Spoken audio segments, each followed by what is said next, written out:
Okay, Nicole, we've just got your picture. Thank you, darling. It's beautiful. We love it. We love it. It just makes it all worthwhile sitting here. Our first twit pick, eh? You should actually tell Mindset that we should have been doing this whole week. I mean, they've been focusing on every other subject except life science, because no one seems to think the subject's important. No, but it is. It is so important. Sweet. Okay, now, we also had a question while I was busy doing this about how do you determine which is the dominant and which is the recessive. And I'm just worried that that question came in after I'd actually done this. So what I'm going to do is I'm going to take this out. Okay, I'm not going to take those out. And I'm going to just show you here based on what I'm doing. So I've just taken some of them out. So just have a look here. Okay. So we know these are all recessive, so we know that they're all little b's, okay? The fact that there is no shading tells us we need 2 recessive genes, so it must be homozygous recessive, so for those to come through, okay? But now how do you know what the dominant ones are? If it's homozygous, you know, that's 2 capitals, two dominant genes, or heterozygous, a dominant and a recessive. Now look here, people, here. If A and B have babies, so they have 2. They've got this little one here and that little one here. In order to have this child here, which we know is little b, it's heterozygous, homozygous recessive, it means that both mommy and daddy must have a little b. Otherwise, where did those little b's come from?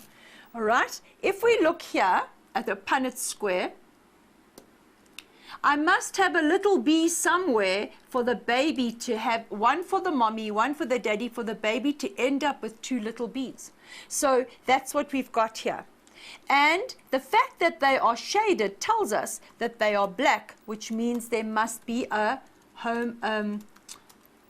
pure dominant gene. And the same here. Now, if I look at C and D, they have babies that are dominant, but they also have babies that are homozygous recessive, which means both of them must have the recessive gene.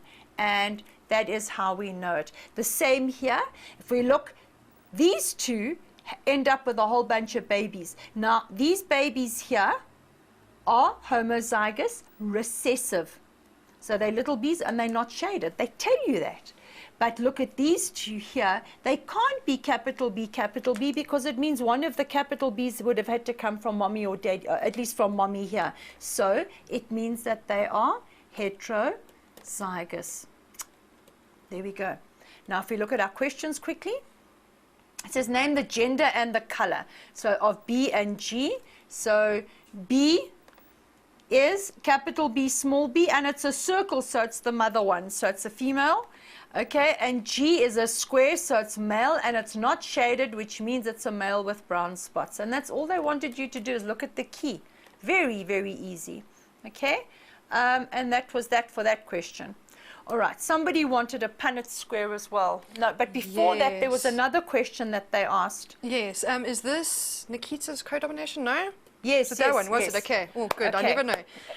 Nikita asks on Twitter, @LearnExtra, by the way, guys, just in case you want to chat to me, I am on and it does work. I do reply. I'm not a tweet bot or whatever they are. Nikita wants to know, can you guys please do co-domination? It's not co-domination, Nikita. Oh. You sound like Pinky in the Brain. What are we going to do tomorrow, Pinky? Co-domination! Oh, it's Brain? Oh, we're going to dominate the world. We're going to take over the world. It's co-dominance. Okay, incomplete dominance.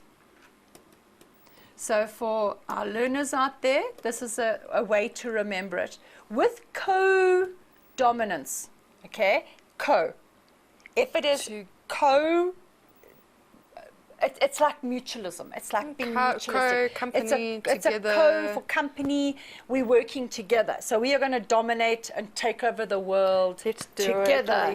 Okay. So co-dominate means that both characteristics dominate.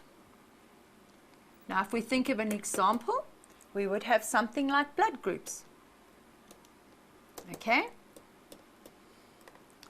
Because A and B co-dominate. So we can either have blood, our blood can either be A, or it can be B, or it can be AB, or it can be O.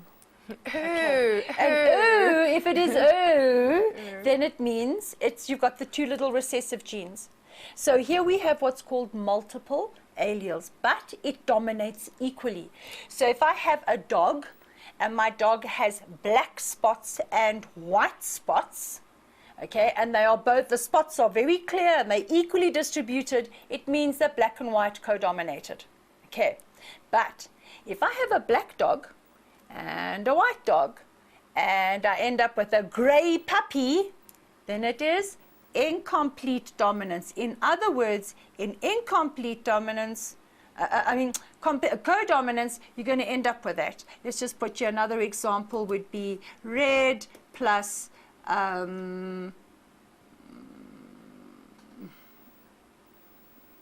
it's the heat, Kathy. I'm just trying to think. I'm using colors and I'm trying to think which colors will work the best.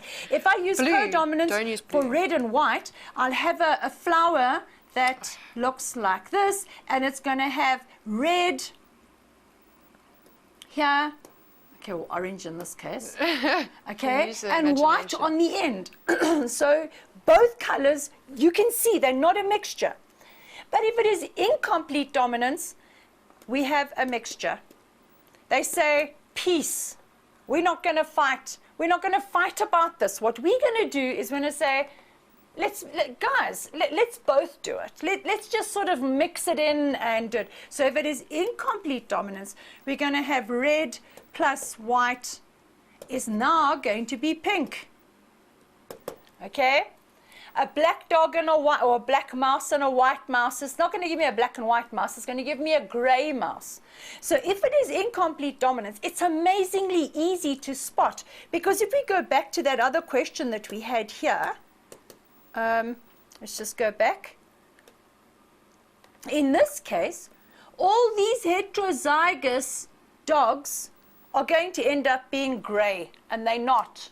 All right, so in this case here, where we've got brown spots and we've got black spots and we've got a white dog, okay, it's, in the case of the Dalmatian, it means that they are co-dominating, all right, the colors between the white and the black.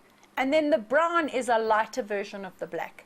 So that's what we'll have here. So going back to this, co-dominance, they both dominate equally, and you'll end up with red and white, or you'd end up with blood groups A and B or AB.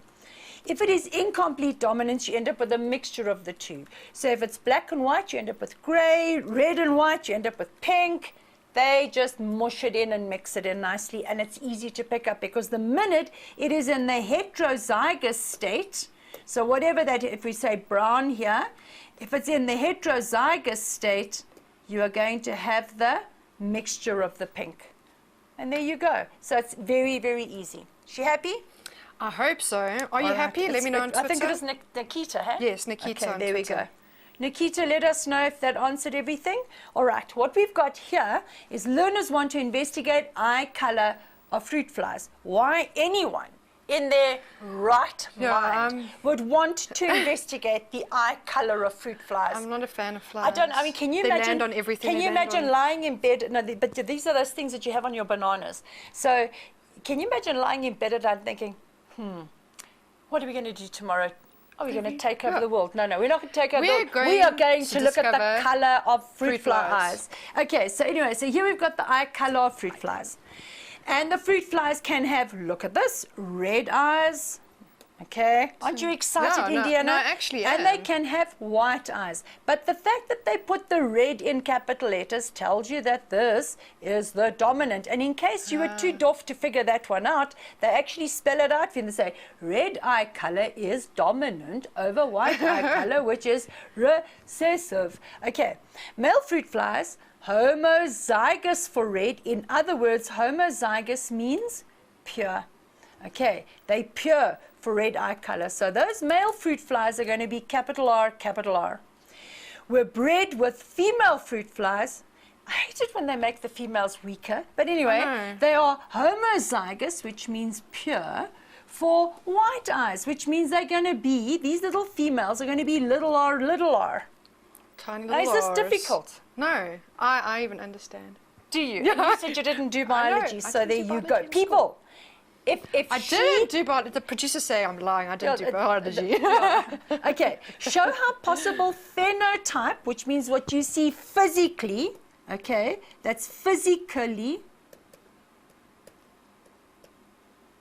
okay, and the genotype, which is what is in the genes, of the F1, which means the first family, for eye color may be obtained. So look at this, people. Homozygous means pure. Heterozygous means mixed. But remember, I can have pure dominant genes, so 2 dominant genes, or I can have 2 recessive genes, the weaker genes, okay? Not weaker, but they dominated over. And then phenotype is what you see physically, and genotype is what is in those genes. So, if, for example, I've been doing the sunbed. Can you see? I can see see the nice tan? and brown. Yes. Okay. I don't get out to the sun, Naughty. so we have to cheat, okay? And we live in Sandton, so I'm it's not going to easy. tan ever, But guys. yeah, I'm I think always- you yeah. need the sunbed. All right. It will So, never but work now, for me. if you look at this skin color, it's not real. What is in? Look at this. Look Now, what is in my genes is this color. Okay, that's what's in my genes. No, but see, this is not in my genes. I will never be able to go that color. Even if I go on sunbed, if I lie in the sun, if I put Take cooking pills. oil on. You get special tablets Do you take. Oh, that's fantastic. I'll do that. And you know what they contain? Carrot. Carrot? Yeah. So you know, orange? yes, that carrot. So I can be beautiful in orange. What? Okay, let's do a Facebook poll. Do you guys think that I'd look better orange? Hey? Do you think it'll be in my genes? I'd rather be Not in my pink. jean pants. Be Not my pinky- jean pants. What? Pinky in the brain. Okay, so let's do this, people. We're going to go through this whole process now, so let's make space. So what have we got? We've got the male flies, and the male flies were dominant, so they are capital R, which means that they have red eyes. And the little females, they were pure as well, homozygous, for white eyes. Now we are going to get our gametes, and our gametes for the females times the male. Okay, so the females' gametes are going to be RR, and the male's gametes are going to be capital R, capital R. Okay, now we're going to have meiosis occurring. And with meiosis, we're now going to have our little Punnett square, and we're going to have the daddy fruit fly, capital R, capital R. The mommy fruit fly, little r, little r. And we are going to now breed them. So look at what we end up with. And there we have all our little offspring. Okay, all of them are going to look like this. So this is my P1 generation, and that's what we end up with, and fertilization takes place. Fertilization, okay, and the result is the F1 generation. Not for Formula 1 cars, it is for the first filial, the first family generation. So here's my F1, and now we have our little bubbas, and we say, right, the genotype is going to be what is in the genes. So what do we see here that's in the genes? It'll be 4 to 4. In other words, 100% of these babies are going to be capital R, small r, which is heterozygous. Okay? And then let's just check it out. So they all capital R, small r. And then the phenotype, which is what we are going to see physically, is going to be 4 in 4, or 100%, are going to... Now, what is this going to look like? They've got red eyes. They've got white eyes. We know that red, back to our question, dominates over white, which is recessive, which means in the heterozygous state, those eyes are going to be red. Kathy, Okay. I'm trying not to laugh. Tell me. I'm trying so hard. I've actually got tears in my eyes. Wayne. Is this quiet laughing? Wayne, Wayne de Villiers. Ha, Pinky in the Brain. You two are such nanas. And then he said, and fruit fly eye color, nanas, I tell you. Hey, how funny. And then I died. And then Kay says, I died when they spoke about septic appendix. So you guys better do well tomorrow. You guys better do well tomorrow. Hey? Okay, so do you understand this? We've got our first family generation, and we're going to now have all of this. Now, let's go one step further, and we say, right, because sometimes they do this in the questions, and they say, your F1 generation, not Formula One, first family generation, is heterozygous. Now, these fruit flies, Shane, they're quite incestuous. They decide they're not going to have babies. So they become P2. And when we breed with those babies, I'm not going to write all the other bliff out, so just have a look here. We're going to breed with those babies, we end up with heterozygous. And heterozygous times heterozygous, we are going to end up with, now have a look at this.